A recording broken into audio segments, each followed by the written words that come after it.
আসসালামু আলাইকুম রহমতুল্লাহ। সম্মানিত দর্শকবৃন্দ, আজকে আমি আপনাদেরকে দেখানোর চেষ্টা করব যে অল্প জায়গার মধ্যে কিভাবে এত পরিমাণে লাল শাক হয়। তো চলুন আমরা দেখি। আমার বাগানে তো আলহামদুলিল্লাহ অনেক কিছুই আছে। আমি সব কিছুই দেখানোর চেষ্টা করব, কোনটা কিভাবে আমি আসলে যত্ন করি বা কোনটা কিভাবে আমি লাগাই, পরিচর্যা করি। তো আজকে আমি আপনাদেরকে দেখাবো যে অল্প জায়গার মধ্যে লাল শাক কি এত পরিমাণে লাল শাক কীভাবে করা যায়। তো দেখেন আমার বাগানে সব কিছুই আছে। এই যে এই অল্প জায়গার মধ্যে এইটাও কিন্তু শাক, পুঁই শাক, এখানে লেবু গাছ আছে, এখানে পেঁপে গাছ আছে। এই যে দেখেন যে অল্প জায়গার মধ্যে অল্প জায়গার মধ্যে কি পরিমাণে লাল শাক দেখছেন। এই যে লাল শাক আছে, এটা হলো সাদা শাক বলে আর কি। তবে লাল শাকের থেকে আপনার সাদা শাকটা খেতে একটু বেশি মজা লাগে। আমি আমি যতটুকু জানি লাল শাকও মজা লাগে, তবে সাদা শাকটা বেশি মজা লাগে। তো দেখেন আমি কিন্তু এটা আলাদা করে কিন্তু আমি এটা রোপণ করি নাই, এমনিতেই কীভাবে যেন হয়ে গেছে।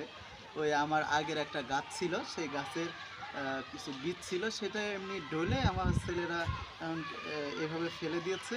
আর এতেই মনে করেন এই পরিমাণে লাল শাক হয়ে গেছে আর কি। এই লাল শাকের মধ্যে দেখেন এই যে এখানে কিন্তু আবার ফুল গাছও আছে। এখানে এই যে দেখেন ফুল গাছও আছে, কিন্তু লাল শাকগুলো এত বড় হয়ে গেছে যে এই যে শাকের জন্য ফুল গাছগুলো ঢেকে গেছে।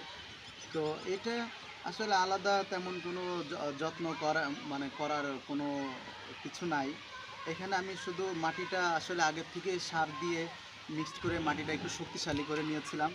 আপনার ইউরিয়া, পটাশ, ফসফাইট, তারপর ঢ্যাপ, এই সমস্ত সার এই মাটির মধ্যে দেওয়া আছে। জায়গাটা কিন্তু অল্প, দেখেন জায়গাটা একেবারে অল্প। এটা আসলে জিও ব্যাগ বলে। এই যে যেই ব্যাগটা দেখতেছেন, এটা হলো জিও ব্যাগ বলে।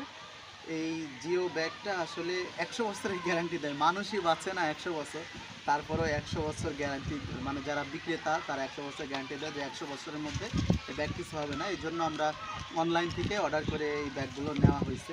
তো আলহামদুলিল্লাহ ওই ব্যাগের মধ্যে আমরা বিভিন্ন গাছ রোপণ করতেছি, আলহামদুলিল্লাহ খুব ভালো হচ্ছে। তো আপনারাও চাইলে এই অল্প জায়গার মধ্যে ছাদের উপরে এরকমভাবে শাক সবজি যত কিছু আছে এগুলো আপনারা সব কিছুই করতে পারবেন। দেখেন আমি অল্প জায়গার মধ্যে কি সুন্দর আরও লাল শাক ওইদিকে আরও আছে। এরকম ছোট ছোট জায়গার মধ্যে খুব ঘন আকারে লাল শাকগুলো হয়েছে। তো আলহামদুলিল্লাহ।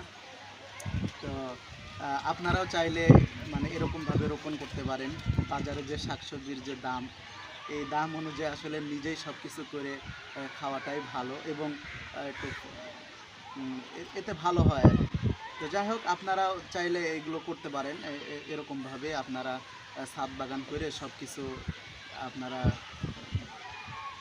কী করতে পারেন, সব কিছু আপনারা রোপণ করতে পারেন এবং লাগাইতে পারেন। তো যাই হোক, আজকের মতন এই পর্যন্তই। আগামীতে আরও দেখাবো যে আরও কী কী গাছ আছে এবং কোন গাছগুলো কীভাবে পরিচর্যা করা হয়। তো আজকের মতো এই পর্যন্ত। আসসালামু আলাইকুম রহমতুল্লাহি ওয়া বারাকাতুহু।